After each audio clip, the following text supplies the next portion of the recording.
Hello नमस्कार है मेरे प्यारे दोस्तों इस वीडियो में हम लोग बात करने वाले हैं कि जिन लोगों ने हिस्ट्री ऑनर्स रखा है ग्रेजुएशन में उनका सेमेस्टर 6 में कोर पेपर आपका 13 किस टाइप का पूछा जाएगा। ठीक, यानी कि सेमेस्टर 6 में जब आपका पहला पेपर होगा, ठीक ना, वो पेपर किस टाइप का पूछा जाएगा। तो अब आइए देखते हैं।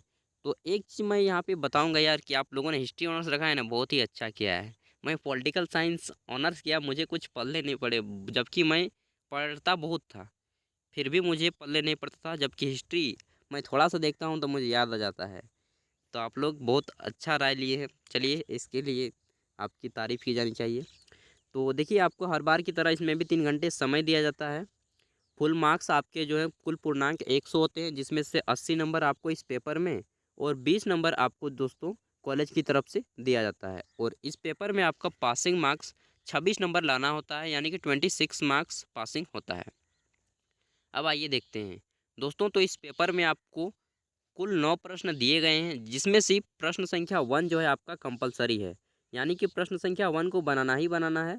उसके बाद उधर बाकी जितने भी क्वेश्चन हैं 8, उसमें से किसी 4 के उत्तर देने हैं। और यहाँ पे बोला भी गया है कि आंसर एनी 5 क्वेश्चन इन विच, यानी कि निम्नलिखित में से किन्हीं 5 प्रश्न के उत्तर देने हैं आपको। ठीक, जिसमें क्वेश्चन 1 इज कंपलसरी। अब बता दूं कि क्वेश्चन का फॉर्मेट किस टाइप का है। आपको प्रश्न संख्या 1 2 खंडों में वितरित किया गया है। खंड ए में आपको 10 ऑब्जेक्टिव क्वेश्चन है, जिसमें कि 10 मार्क्स मिलने का, प्रत्येक 1 नंबर का रहेगा। और प्रश्न संख्या 1 का ही ग्रुप बी को 5-5 अंक के 2 खंडों में बांटा गया है। अब आइए देखते हैं पेपर के क्वेश्चन किस टाइप के पूछे गए हैं। तो मैं हो सकेगा तो हिंदी और इंग्लिश दोनों भाषाओं में बोलूँगा।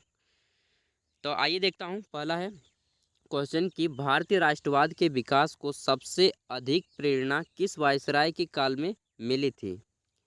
The development of India nationalism was most inspired during the, ये क्या है, रीजन ऑफ विच, ये आपका वायसराय का नाम बताना है, ठीक ना। तो अब आइए देखते हैं।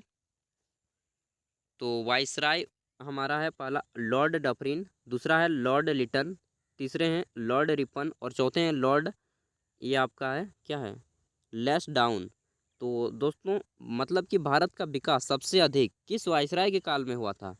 तो जहाँ तक मुझे लगता है लॉर्ड रिपन के काल में। तो इसका उत्तर मैं ढूंढा, एडजेक्ट एडजेक्ट जो इसका उत्तर होता है दोस्तों, मैं नहीं मिला पाया। तो इसलिए मैं इसका लॉर्ड रिपन ही रखता हूँ, क्योंकि लॉर्ड रिपन ने ही भारत में सबसे पहले जनगणना शुरू की थी, विकास को देखने के लिए कि कहाँ पे कितनी कमी है, इसलिए उसका विकास किया जाना चाहिए। आगे देखते हैं। आगे का मैं प्रश्नों का सटीक उत्तर दूंगा। क्वेश्चन नंबर 2 है कि कांग्रेस की स्थापना में ए ओ ह्यूम का क्या उद्देश्य था। तो ए ओ ह्यूम जी जो कांग्रेस की स्थापना किए थे, उसका मूल मोटो क्या था। What was the purpose of A D, A O होगा, ठीक ना, ए डी लिख दें, A O Hume in the establishment of Congress. तो कांग्रेस की स्थापना दोस्तों 28 दिसंबर आपको 1885 ईस्वी को मुंबई में हुआ था, ठीक ना।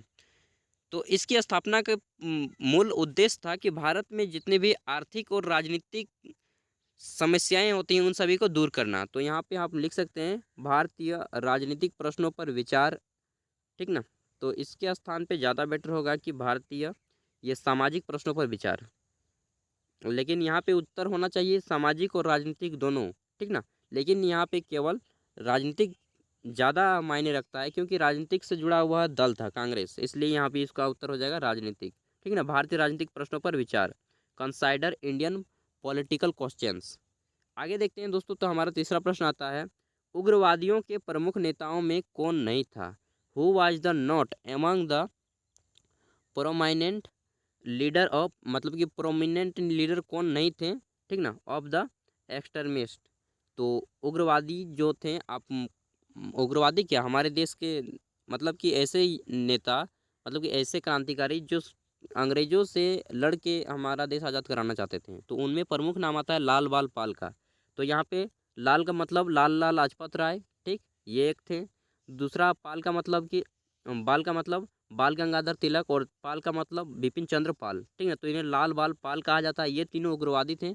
जबकि गोपाल कृष्ण गोखले जो थे वो शांति के मार्ग से राष्ट्र को आज़ाद कराना चाहते थे। तो ये यहाँ पे सबसे अलग हैं। ठीक, गोपाल कृष्ण गोखले, और इसे महात्मा गांधी का राजनीतिक गुरु भी कहा जाता है। आगे देखते हैं दोस्तों, तो हमारा चौथा प्रश्न आता है कि बंगाल विभाजन में लॉर्ड कर्जन का मुख्य उद्देश्य क्या था?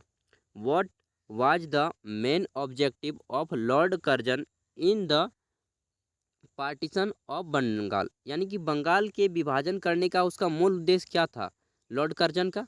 तो लॉर्ड कर्जन चाहते थे कि भारत को मुस्लिम और हिंदू दो संप्रदायों में विभक्त कर दें। तो इसका सही उत्तर हो जाएगा दोस्तों आपका सांप्रदायिक उद्देश्य। सांप्रदायिक उद्देश्य के कारण बंगाल को दो भागों में विभाजित कर दिया 1905 ईस्वी में। ठीक, तो कम्युनल पर्पज इसको रख दीजिए।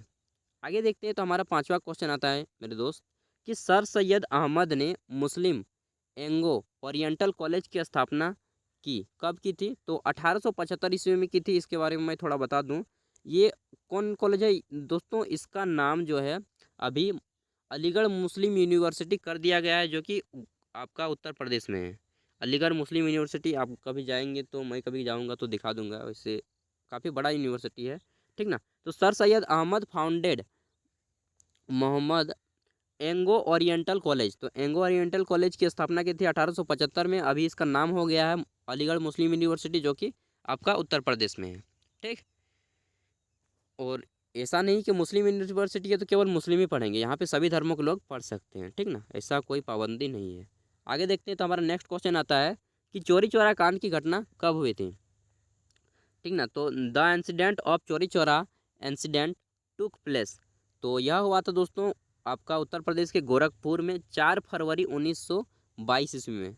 तो 4 फरवरी तो यहाँ पे कोई ऑप्शन नहीं है, तो 3 से 4 फरवरी के बीच हुआ था, तो ये आप उत्तर दे दीजिए 3 फरवरी 1922। ठीक, क्योंकि 3 फरवरी को ही लगाया गया था, और उसमें 23 जो पुलिसकर्मी की पुलिस स्टेशन को ही चला दिए थे। इतना आदमी उग्र, मतलब क्या बताएं, आज़ादी के लिए पागल हो गए थे हमारे सब।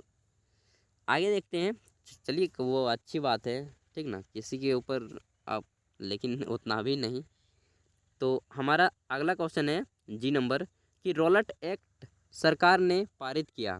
The Rowlatt act was passed by the government, कब पारित किया गया? तो दोस्तों यह आपका पारित किया गया था मार्च 18 मार्च का शायद डेट था, 18 मार्च 1919 ईस्वी में।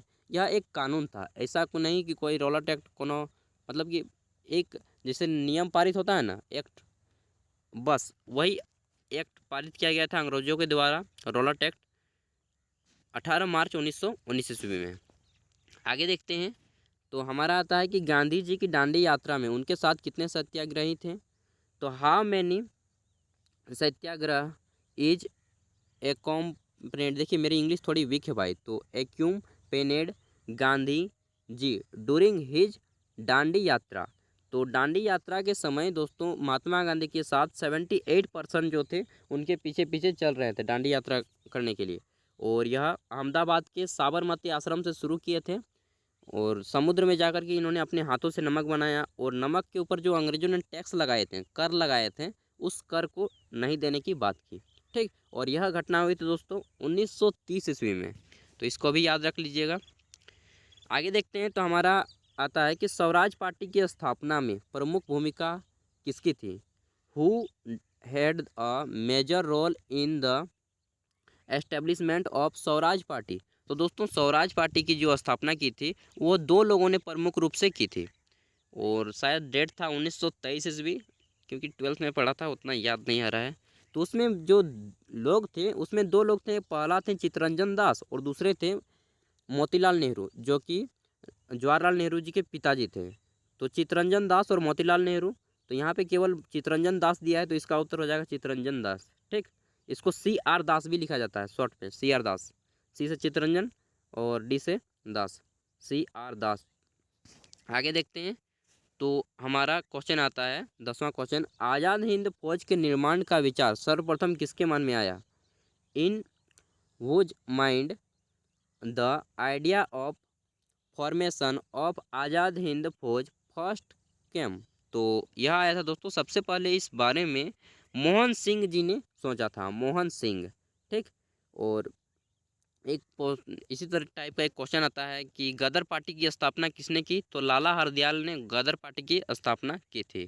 ठीक, आगे देखते हैं। और सुभाष चंद्र बोस ने किस पार्टी की स्थापना की थी? तो दोस्तों सुभाष चंद्र बोस ने फॉरवर्ड ब्लॉक पार्टी की स्थापना की थी। तो चलिए, इतने क्वेश्चन आपके परीक्षा में 1 से 2 क्वेश्चन आ ही जाएंगे और इसी टाइप के प्रश्न आपको सामना करना पड़ेगा। अब आइए देखते हैं 5 मार्क्स के प्रश्न। देखिए, आपका वीडियो लंबा होगा ज़रूर, लेकिन आपको बखूबी बहुत अच्छी तरीके से प्रश्नों का जो मॉडल आपके दिमाग में सेट हो जाएगा। आइए देखते हैं। तो पहला हमारा उम, पहला प्रश्न का ग्रुप बी आता है और यहाँ पे बोला जा रहा है कि right short notes on any two of the following, यानी कि 5 अंकों के 2 प्रश्नों के उत्तर देने और 5 अंकों के 2 प्रश्नों का उत्तर। दोस्तों आपको 5 अंकों के प्रश्नों का उत्तर एक खड़ा पन्ना का एक साइड में देना है, उससे ज़्यादा नहीं देना है। तो इनमें से किसी 2 पर आपको छोटा सा नोट लिखना है, यानी कि जालियांवाला बाग हत्याकांड पर लिखिए, यानी या दूसरा है आपका बहावी आंदोलन, बहावी मूवमेंट पे लिखिए, या मार्ले मिंटो सुधार के ऊपर लिखिए, या बाल गंगाधर तिलक के ऊपर लिखिए। तो बाल गंगाधर तिलक और जालियांवाला बाग हत्याकांड 2 अच्छे टॉपिक हैं, लिख दीजिए इन पर।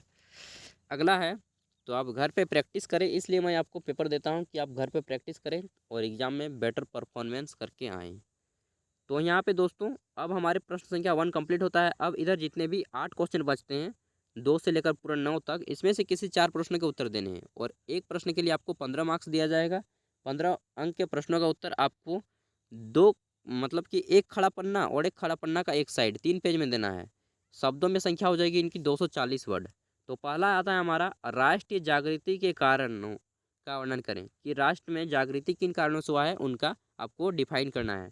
Describe the coverage of rise of national concessions. तो कंसियसन मतलब कि कंसिसनेस।